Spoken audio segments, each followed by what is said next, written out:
you everyone for joining today for another VMware Cloud and AWS Customer Success webinar.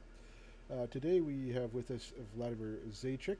We will be going through the best practices to design your Horizon 7 on VMware Cloud and AWS environment at scale. You'll see the new large-scale deployment architecture leveraging Amazon's Elastic Compute Cloud, Elastic Load Balancing, and the Route 53 Scalable Cloud Domain Name System, as well as directory and relational database service. So a little bit about Vladimir. He's a staff solution engineer for the EUC Horizon on VMware Cloud on AWS. Vladimir has been a senior member of the Horizon on VMC team, helping customers with adoption Horizon on VMC solutions covering North and South America. Vladimir has over 30 years experience with multiple IT technologies such as VMware, Citrix, Microsoft, Cisco, and others. Vladimir was involved in over 200 Horizon View deployments and VDI expansion projects across multiple verticals. Vladimir holds PhD in electrical science and master's degree in computer science. That's pretty good credentials there, Vladimir, I have to say. Thank you so much. So with that, take it away. All right. Well, good morning and good afternoon, everybody. Like being said, my name is Vladimir Zaychik, and I'm specifically, as of now, specializing in Horizon 7 on VMC on AWS. So that's what we're going to talk about. And we're going to discuss best practices and a couple more things, the new highlights. Um, so my agenda is going to look like that. So we're going to go with the overview and use cases. We're going to talk a little bit about the feature highlights. We're going to go pretty deeply into the deployment architecture and scale. We will cover networking considerations, so what you need to know, how to configure networking inside of the SDDC. Uh, so a couple additional best practices that what we'll learn during the deployments, POCs and production deployments about the future, and I'll give you some information on resources that you can use for in order to get some extra knowledge and feel more comfortable with this particular Just a quick product. question for you, Vladimir. I apologize, I should ask earlier. Do you want to take questions throughout, or do you want to hold them to the end? I would prefer to hold them to the end. Okay. So because I just we'll see how fast that's gonna go, and I have lots of information on my slides. So hopefully the 1 hour would be enough. And I mean, but we'll see. I'll keep an Okay. eye on on the time as Yeah, well. so So for those in the Zoom, please put your questions in the questions and answers box, and I'll collaborate them for the end. And on Twitch, same thing. Just post your questions as they come in, and I'll just hold them uh, till the end, and maybe they get covered somewhere through there. But I'll manage that for you. So all right. So let's start with the overview and use cases first, and move forward with that. So basically, VMware Cloud on AWS, what it is, it's software-defined data center that we automatically create on AWS, sitting on a bare metal instances. Uh, s- this particular product sold and operated and supported as well by VMware, and also we're using partners for that. So it's a single point of contact. So even if it says it sits on AWS, so the VMware is responsible for the whole operation. So in case of something happening on your virtual center, vSphere, vSAN, NSX, any parts of this SDDC, uh, you just call one number, or you're using the chat window that is available. It's a live chat inside of SDDC when you log into the control console, and from there you can just open your ticket or chat with our support as well. Um, it's on-demand capacity and flexibility consumption. So, I mean, if you need to extend your SDDC, you need more resources. So you definitely can do this automatically from your console, as well as if you need to deprecate some resources that you not utilize anymore, you can do this as well. Uh, it has the full consistency in operation with the on-prem SDDC because, and I'll be talking about it in details, we're using the cloud pod architecture for scalability, disaster recovery, and other cases. So definitely you can leverage the CPA for the consistency. So you can see all both of your environments on-prem and inside of AWS on one single console, and that this way to manage them. Uh, direct access to native AWS services. That's what you also have with these particular products. So they're all services that AWS currently providing. We're talking about the storage, the Active Directory, relation databases, global load balancing, Route 53, and so on. I mean, you have full access to all these services. So keep in mind that AWS has a pretty big footprint, so it's a global footprint, and you can put your resources closer to you on-prem location or where your users are. And this way it also allows you to create the redundancy. So if you would like to put your environment in between two data centers or different availability zones, you can do it as well. So in case of disaster comes, or just hurricanes or something would destroy the data center, so you always have ability to connect to environment because it's redundant. Um, So that's basically the representation how everything looks like as far as the connectivity between all the pieces. So the whole suite, that what we call, it looks like you have your on-prem environment that connected to your SDDC, and we have multiple ways of connecting your on-prem to the SDDC. So we can you do this over the VPN. You can use over the direct connect, which is a dedicated connectivity. So that's what we usually recommend for the production process. And also we have a VPC that allows you to connect to the native AWS services that lives inside of AWS Cloud, that the service that I already mentioned. So that the three pretty much main connectivities, it's direct connect, your VPN, you can connect to the internet as well. So from the AWS, and VPC to connect to your environment inside of the AWS Cloud. That's so. Let's talk about these also options. So Horizon 7 with inside of AWS. So it has the same control console because we're using a CPA. So the Horizon 7 stretches from your on-prem environment to your SDDC environment to your AWS. And so number one, flexible cloud elasticity. So we can run workloads in the cloud, so without the cost and overhead on the private data center. So if you need and utilize their AWS resources, native AWS services.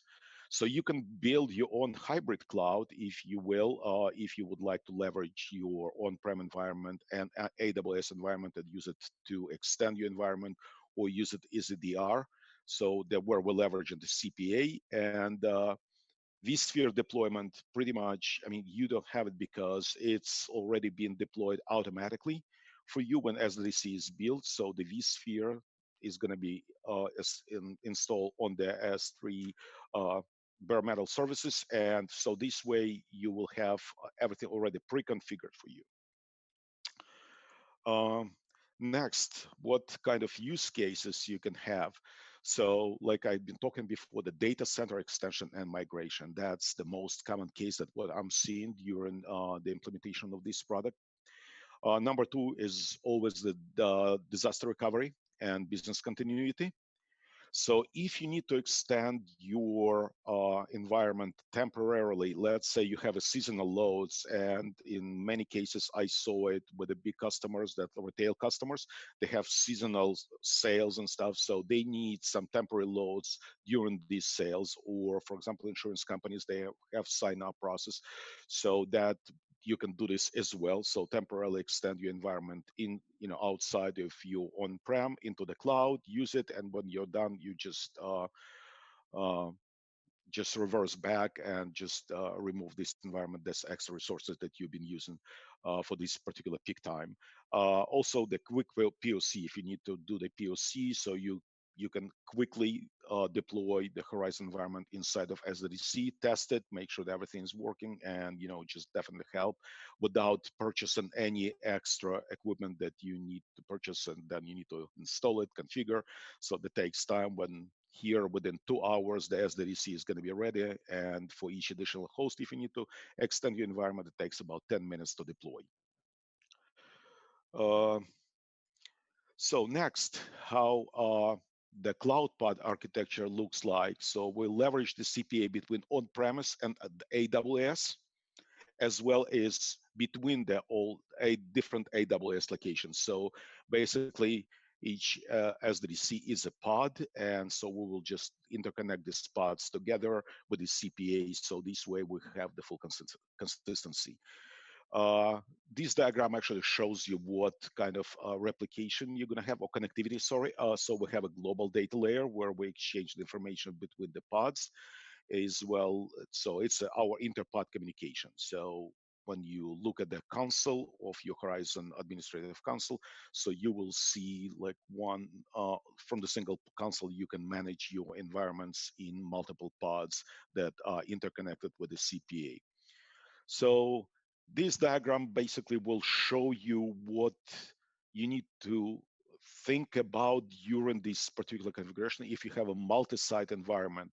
So what you need to replicate, because each site is basically it's a site, or it's a uh, pod. So uh, you need to configure your application. So for example, you need to make sure that your domain controllers are synchronized, your file shares, for example, for your dynamic environment manager, uh, also known as user environment manager, also synchronize your databases. Unfortunately, it's not shown here. They also synchronize your traffic between the cloud pod for the cloud pod architecture. And if you're using some extra connectivity over the WAN, so you need to configure it as well. So, but that's how the holistic picture looks like for your multi-site environment. If you have more than one sites, so that's how you can stretch out, how you can extend or burst your horizon environment between multiple site, different continents. Like in this case, it shown like Virginia, USA, and Frankfurt, Germany, Sydney, Australia. Uh, so people can log in basically in any place and have resources. And let's say if one site goes down on, let's say in Germany, so people still would be able to connect to sites over in Sydney or in Virginia. So, but the CPA, that's basically the skeleton of the all communications between multiple different sites. That's how we hold this environment together. So let's talk about the future highlights. So what we're planning in the future. Uh, so Horizon 7 and VMC, our feature priorities. So starting with Horizon 7.7, just keep in mind that it started with the 7.5, with the 7.7 and App Volumes 2.15. We have now a full feature parity for the on-prem and the cloud environment. So all the features, instant clones and app volumes, DEM, everything is exactly the same. So basically, you're using the same executional files. I mean that all your installation files on-prem and inside of AWS, they're all exactly the same. So there is no difference. So same bits.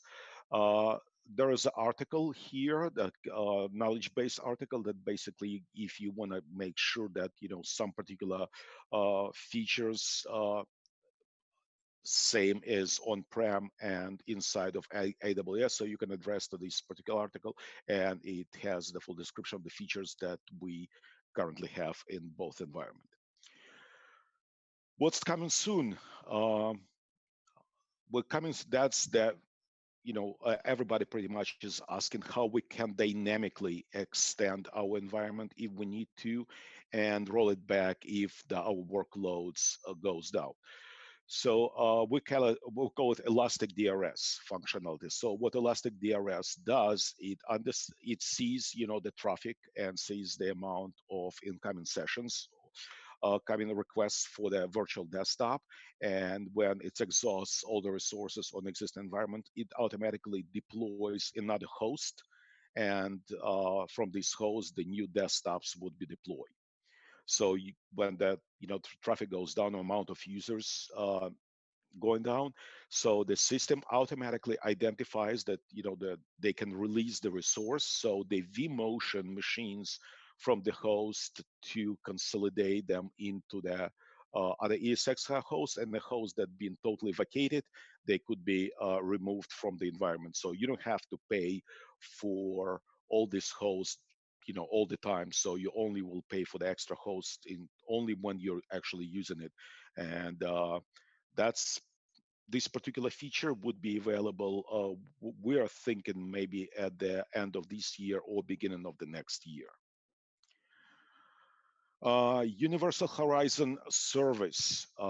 So what it does, so we combine this Horizon service between multiple different cloud solutions.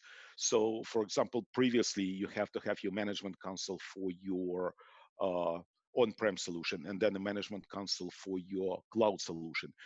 In this case, we just have one single management console that covers your on-prem environment, your cloud solution, for example, in AWS, your VMware Cloud, Azure Cloud. So it's just one management console where you can see how your environment looks like and your utilization, resource availability, everything from the single console. Uh, so that's the example how this console is going to look like. So you pretty much can see where the geographically your resources are. On the right hand side, you can see uh, you can deselect the resources that you want to see, go into the details. For example, in this case, you can see for Horizon 7 on-prem, Azure, Horizon 7 on VMC. So, and also you can see these resources on map. And on the top of it, you can see the capacity utilization. I mean, how much resources being used on per cloud environment. So you can see Horizon on-prem, Azure, and Horizon VMC. And also gives you like stats protocols and how many clients access and just which protocols being used more, blast, BOC, pretty much every detail on connectivity to your cloud. Let's start talking now about the deployment architecture and how we're going to scale this particular architecture. First, that's your guide. Just you can I think that this presentation is going to be available to share. So I mean, you can see this guide basically describes how to start in deploying the Horizon 7 on VMC Cloud in details. Also, it gives you all the information about what firewalls port you to be open, how to configure SQL Server, how to bring the Active Directory into the game, and share resources for the CIF shares, for example, for the Dynamic Environment Manager, and so on. So it's a very good document, and this document will definitely be a good big help for you if you will decide to go this on your own. So if you're going to use the VMware, you can also use the VMware professional services, and they definitely can just walk you and guide you through the process of deploying AWS and how to properly configure it, provide the disaster recovery, business continuity capabilities. So that's definitely professional services will provide you full help, full service to deploy properly your environment and design the environment correctly. Let's now we will talking about the Horizon 7 podded block design. So I'm pretty sure you guys familiar with the cloud pod architecture. So, and it's a classical case that what on this diagram. So we have the management block where we have our all connection servers, we have our database, Unify Access Gateway, or this now that's called sorry, Unify Access Gateway. So you can see that each resource block, that's where your resources, your virtual desktops live, and the management block, that's the block that actually manages all your compute resources. So your virtual desktop. That's the classical case, and it's a case for the on-prem environment. In AWS, I mean, it's a little bit different. So each SDDC has it's a pod. So it means inside of each SDDC, we have our management resource pool where the virtual center and NSX, ASXIs, they're locating.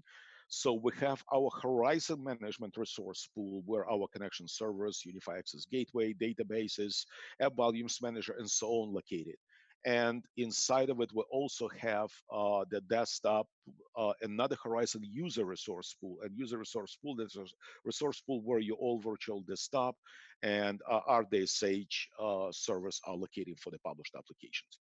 So think about it that each SDDC, it's a pod.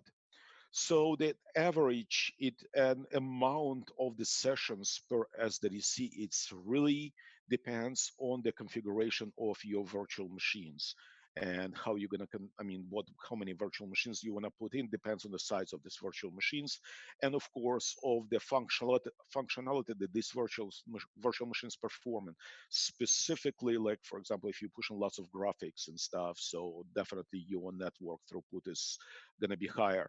But what I'm seeing from my experience, so I can see between 2 and 3,000 VMs, per SDDC for the traffic. And also there's some limitation on the network inside, and that's what creates, this particular amount. So if you need to scale out, in this case, you will just add another SDDC, so another 3,000 sessions, and so you just double it. You need more, so you need another one. So that's the case when you're scaling not in a big amount of SDDCs, because keep in mind, like I said, each SDDC is the pod, and you have to manage, in this case, multiple pods. So if your amount of desktop will exceed, I would say, maybe around 6,000 users, we will definitely recommend you to address these to our design team, and we have a special team for design, and these people will guide you the right way, because we also have the alternative architecture. And how the alternative architecture looks like, uh, I'll show you in a second. So on the right hand side, you will see alternative architecture. And what this alternative architecture has new, so we're leveraging our management cluster inside of the EC2. So in this case, each pod, each SDDC is going to becomes a block. So the virtual desktops only reside on it, and centralized management. I'm talking about connection servers, volumes managers, UEGs, UEM. So it all gonna reside in the customer VPC in the EC2 instance. But we'll definitely recommend to address to our Horizon team, and these particular people will guide you and show you the right way how to properly configure your environment if you scale it out for the higher amount of users. For the multi-AZ single region, so that's how everything is going to look like within you, particular within you, with this alternative design, alternative architecture. So you can see that basically we're leveraging the global load balancer, and then our Unify Access Gateway, Horizon Connection Servers, App Volume Database, and everything is going to reside in the EC2, and all our desktops going to reside in SDDCs. So, and basically we just provide the CPA connectivity, and on this diagram we show which ports need to be open for that, and so that's the way we scale out if you need to scale out more, because it's a 10,000 users uh, per pod in this particular case. That's the normal limitation that what we have. So you need another pod. Like for example, in this case, the maximum capacity for these two, so it's 20,000 users. So you can see. Um, so next, network. That's pretty much there's something new. I'm pretty sure that all you are familiar with the standard Horizon environment. So the networking for Horizon on VMC on AWS is, I would say, it's different because the new portion of networking configuration is involved, and that's something new, and I will go over that. So connectivity options. So we can have the integrated VPN, and integrated VPN for secure communication to on-premise users. So we to the SDDC. So we can also have the option to connect your on-prem environment to the AWS to our SDDC. It's a direct connect. So that's another option, and that's what we recommend for production. And ENI, what it does, it provides the connectivity between your SDDC and AWS services for additional services that you can utilize. So also on the top of it, I mean, you can utilize that AWS internet uh, connectivity to the remote users. So remote users can be connected, configured to connect your SDDC through the internet. So here is just pretty much is basically the same. So to connect to the internet, we just leverage the public IP address with net connectivity, netting, so connectivity for management and workloads. So you can connect to it, and we're using the stateful edge or computer gateway firewall and a management gateway firewall, and this way we can control access to the management and workloads from on-prem and from the public internet. So to connect our SDDC to the on-prem data center, like I said, we're using IPsec VPN to the SDDC on-prem, and we're leveraging AWS Direct Connect as well. And to the VMware Cloud, we leverage the ENI, so to use the resources. So I just want you to show the example how the configuration page looks like when you log into your SDDC. When you log into the SDDC and you go to the SDDC details and click on the network and then security, on the left-hand side, pretty much you will see all the elements of the networking that you can configure. And so the naming convention is a bit confusing compared to what we used to. But for example, under the network, the segments, it's our subnets. So when we configure that's all the subnets that we need to use inside of our SDDC, so we create segments.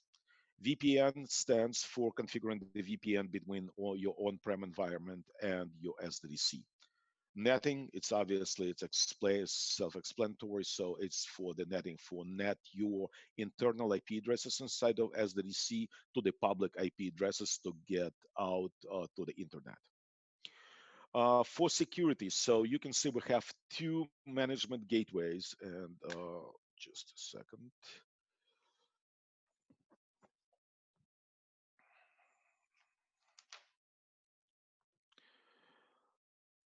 So you're using two management gateway, and one management, that's the management gateway where you configure your firewall rules for your virtual center and NSX and ESXi, so the access to your management resources. And you have another one, compute gateway. This compute gateway, that's where you configure the firewall rules to get to your computer resources from the outside or from the on-prem environment. So this diagram also shows, your options for the connectivity. So you connect to the internet, you can configure your VPN to connect on-prem, and when the configuration is established, so this dotted line becomes the solid line, and so for the direct connect. And also when you have your own VPC, you connect into the VPC. That's the place where you're configuring your VPC, and respectively in the menu. So that's you configure your connection to the VPC, your direct connect, you get request the public IP addresses, your DHCP, DNS system, and so on.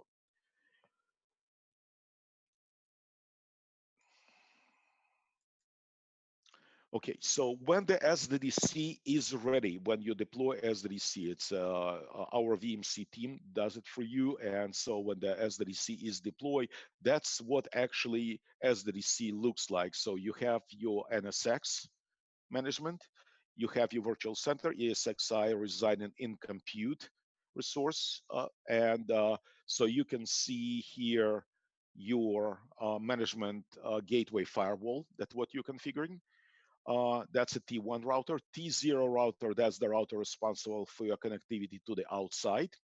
And this router also have the compute gateway that configures the firewall rule traffic for your incoming and outgoing connection from your compute resource. So, and you also have the default network. So you also have ability to utilize the distributed firewall. Distributed firewall can specifically used to configure the traffic between your subnets or between your segments. So all the traffic between segments would be configured, with this distributed firewall. So we can configure here. So the next step, you need to configure your connectivity. So you can start configuring your IPsec VPN if you need to, or you can configure your internet to go outside. You can configure your direct connect from between AWS and on-prem, or you can configure your ENI. So that's the first thing that you can configure with your SDDC is a connectivity to outside in order to start deployment of your Horizon. So when is ready, so like I said, you configure your segments. For example, in this particular example, so the segments I created the Horizon, for example, desktop subnet. I created the Horizon DMZ subnet and my management subnet. So these all subnets you created from here. You just click on that segment and you just provide the information. So how you build your internal networks inside of your SDDC. So with the networks I built and configured, so the next step is just to configure your, how the subnet's gonna look like. So when you created the subnets, that's on the diagram how the subnets. So you create your subnets that are like I said, they're distributed firewall in between the subnets, and so you can control your traffic between your Horizon DMZ, Horizon Management, and Horizon Desktops. So distributed firewall controls this particular traffic. Uh, Gateway firewall, like I said, it controls the traffic between your outgoing and incoming connections from the outside from on-prem or from the internet going into and from your compute resources. And the management firewall controls the traffic uh, coming and going from your management resource, from the management network.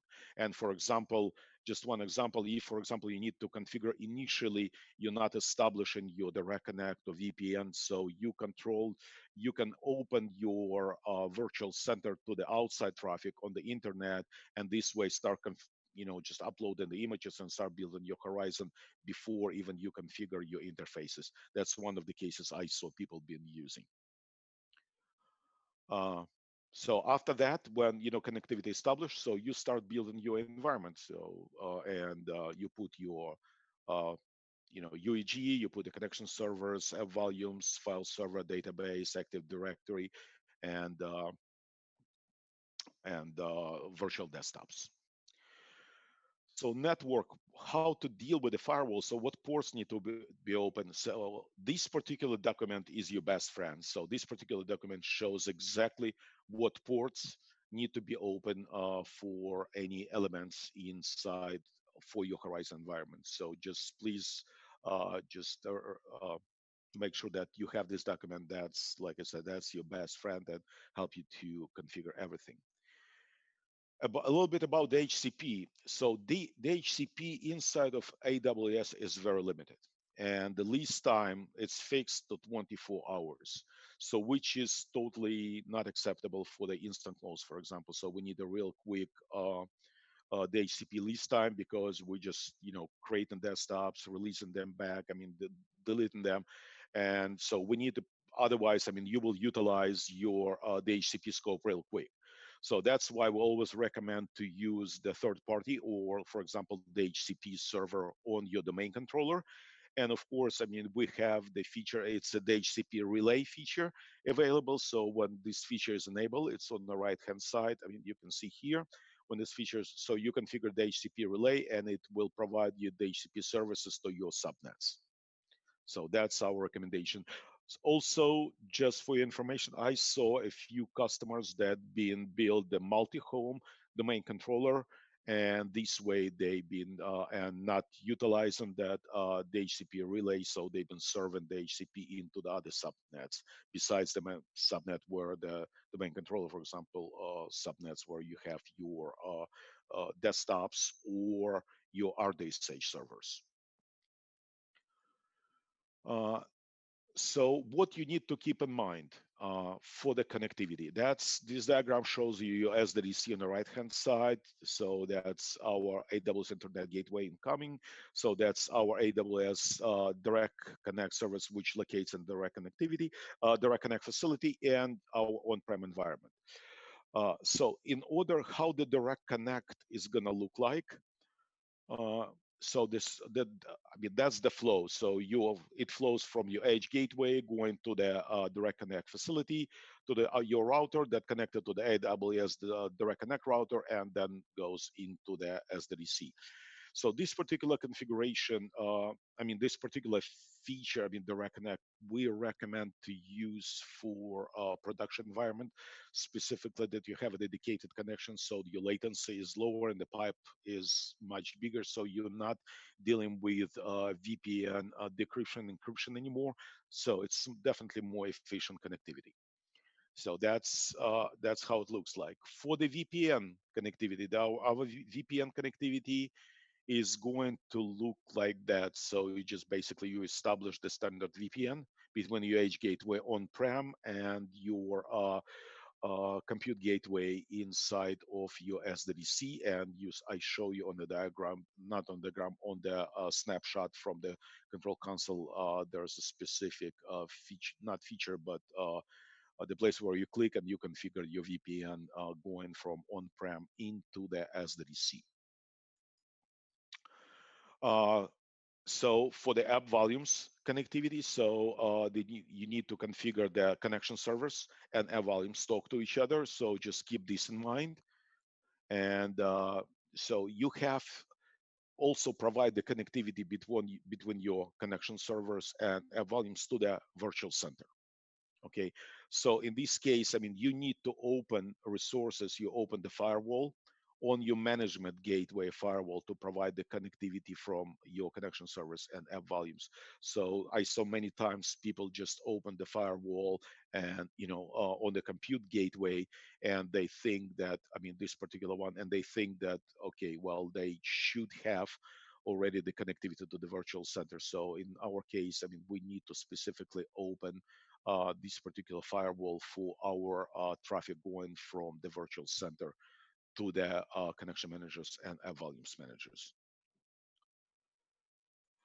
Um, Another one, that how the internal users connect into the SDDC and just connect into the virtual center.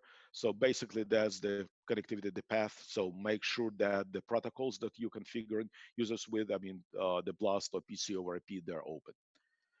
So that's pretty much the path for the internal users going inside of the SDDC and utilizing their virtual desktop. For the internal users, so that's the standard path. Also, just make sure that these particular protocols for the BLAST and PC over IP are open on the firewall. And I'm talking specifically about these compute gateway firewall. That's where you configure your external users connectivity.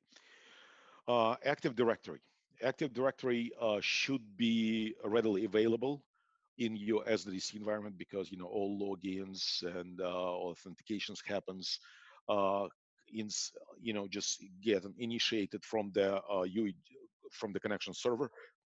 So for this particular case, we recommend to have the domain controller also inside of SDDC. So for the fast authentication. Also, you can leverage the domain. You can put the domain controller inside of the EC2 if you would like to use the AWS Directory Services. But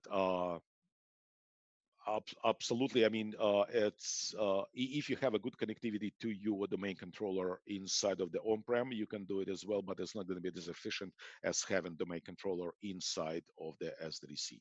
That's from our experience, that what we've been seeing.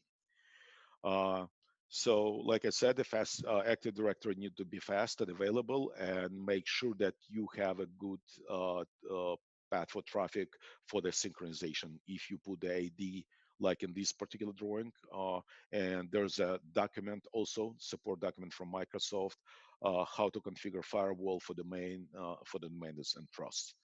Because I'm assuming when you configure your Active Directory, it's going to be another site. So make sure that it's properly configured in the Active Directory.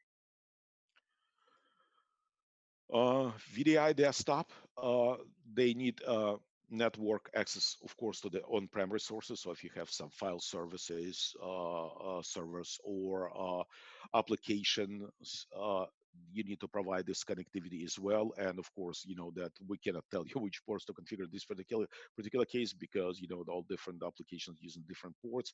But just keep this in mind that also you need to provide the connectivity from your VDI to your on-prem resources. Of course, for the better results and better functionality and performance, we recommend to also move your applications inside of the SDDC. So this way we have some data locality, and the performance is going to be definitely much better. Uh, Next, cloud pod architecture, that's what we've been talking about. Just don't forget about that. So make sure that you configure your cloud pod architecture and open ports that you can see on these slides. So 22.389, 22.636, and 84.72 need to be open, that your connection servers could communicate between each other. So that's your for your CPA functionality. So additional best practices. Um, for the UEM or dynamic environment manager, or UEM for the folder redirections or FSLogix container, uh, local file shares required. So file shares can be created on VMware Cloud on AWS, or they can be created on Amazon AWS as well inside of the EC2, or you can leverage the FSX services for the Windows file share inside of the AWS as well. So just keep this in mind, because you uh, make sure that you have this information. Lots of people asking about the egress traffic, because everybody knows that the ingress traffic is free, but egress traffic, that's what's gonna hit you. It's gonna hit your pockets. So make sure that you're aware of your traffic and properly calculate. Definitely, we recommend to use our systrack, and you can see that URL address for the systrack, and it gives you all the information that you need about that, how to predict the traffic. So definitely, I would recommend to do it before the actual deployment, so that you would be aware and what kind of traffic you're going to have and how to properly optimize the traffic. The one thing that we found here, that for some reason the calculator, that this particular product that shows the on the dashboard data in bits, not in bytes. So make sure that you will divide by 8. So that's lots of customers seeing that, and they just like, oh well, that traffic looks like pretty good. I mean, just pretty high. Just don't forget, you need to divide by 8. Okay. What next? So we'll talk about that, what services. So if you're going to utilize any of Amazon services like Route 53, for example, on Elastic Load Balancer, so they're readily available for you from the Amazon services. And pretty much this diagram shows you how these services, I mean, where they're going to fit into your environment. So Amazon Route 53 service is going to be for the global load balancing, and you can use the Elastic Load Balancer for your, for example, UEGs and so on.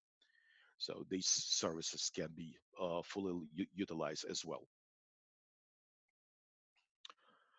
Uh, Future. So what we're going to have, what we're planning to work on. So as of right now, we can have desktop as a service for, just for example, for our cloud on Amazon. So desktop as a service, right? As of right now, we have a platform as a service. So VMware Cloud and AWS, I would say it's a platform as a service. So we provide you with the hardware and VMware SDDC, and you're responsible as a customer responsible for the Horizon platform and desktops and applications. So in the future, so it calls Project Avatar. So we're planning to provide you with a desktop as a service that is built on Horizon 7.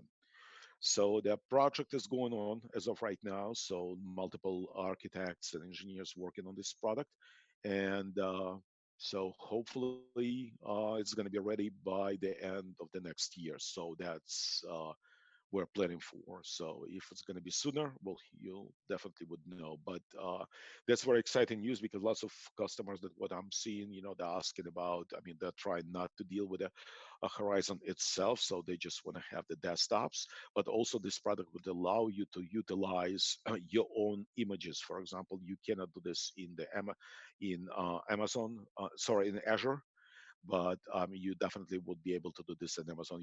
You would be able to bring your own gold images, master images, and utilize them for your virtual desktop. So that's everybody pretty much is asking about this particular feature. Uh, so what we're planning, it's like a roadmap. So the VMware Managed Horizon 7, like I said, desktop service on VMware Cloud at AWS. So what it does, I mean, I just pretty much almost like reading for you. So they removes pain point of deploy and upgrade and manage a life cycle for Horizon infrastructure. So the whole Horizon management, I mean, Horizon life cycle is going to be removed, and customer retain the management of desktop and application life cycles. So you're going to be responsible only for the management and life cycle of your desktops and application. Single SKU for including capacity desktop licensing, option to reuse Horizon Universal License, and so the feature richness, it's full parity with Horizon 7 Enterprise software.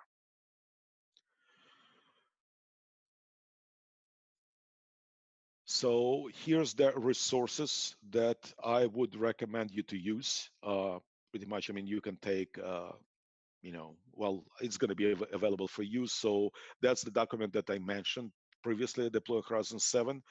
Supportability, that's a KB article. VMware Cloud on AWS, I mean, you can get it from, there's pretty good site on VMware, pretty good website from VMware, and as well as AWS has, Amazon has a real good website, lots of examples and explanations how everything works. Tech Zone, and I will definitely recommend to use social channels for the VMware Cloud on AWS. Um, that's, I was going to show you the little demo, and this demo will cover Horizon cycle management. And what the Horizon Lifecycle Management, that's the product that allows you to automatically deploy Horizon environment into your SDDC. So it's relatively limited with some features, but I mean, it's speed up the process of deploying the POC if you're doing the POC for the customer. So that's I would say it's a good product. I mean, it works great. So we've been using already many times, and so far so good. And just I just want to show you how it looks like.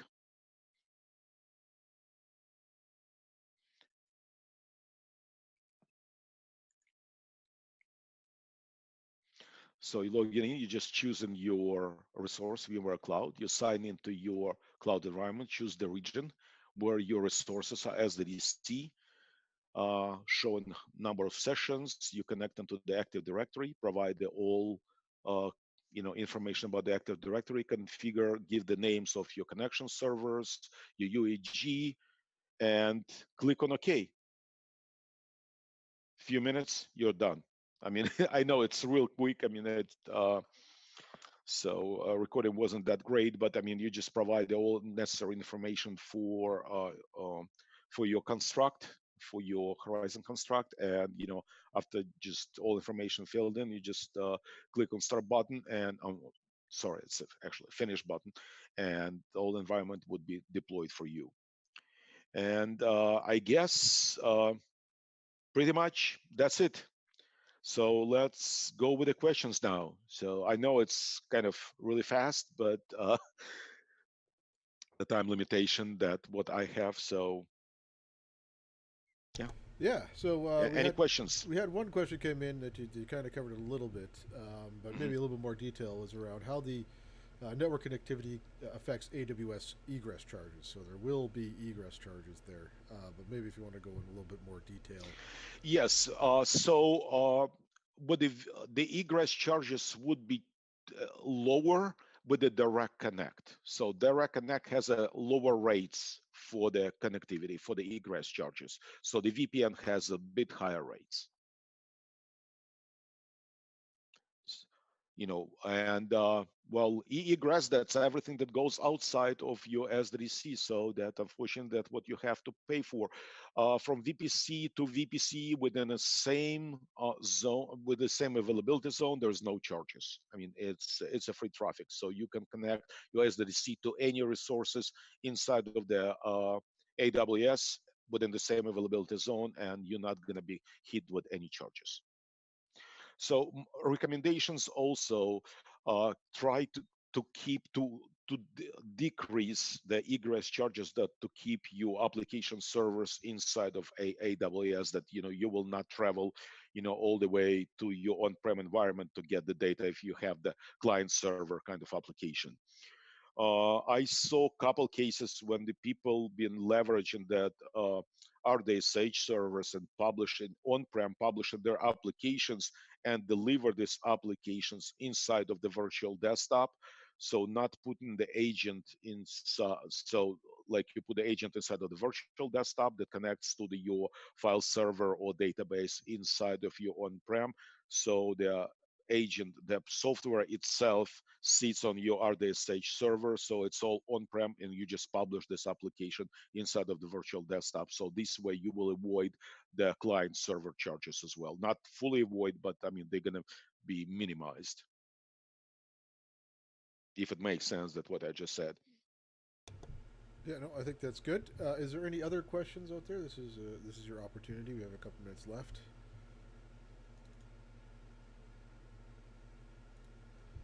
I don't see any coming in. No, it looks like that answered the question. Yeah, I think currently I think we're good. So I'm going to put this video up on YouTube as well. I appreciate your time, Vladimir. I think that was a good, very good overview of the Horizon 7 on VMware Cloud and some of the solutions that are coming in the future, which I think are exciting. Some of them we announced at VMworld this year as well. So, Yep. but yeah, so last call for any questions, either via Twitch or on Zoom.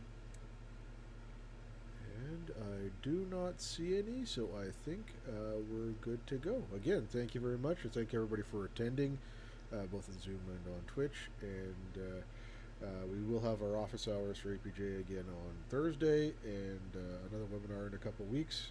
All of our events are published on our Twitch page, which is twitch.tv/VMware Cloud. And like I said, all this will be going up on YouTube, which is youtube.com/C/VMware Cloud Customer Success. So again, thank you very much, everybody, and look forward to seeing you guys in the future. Thank you.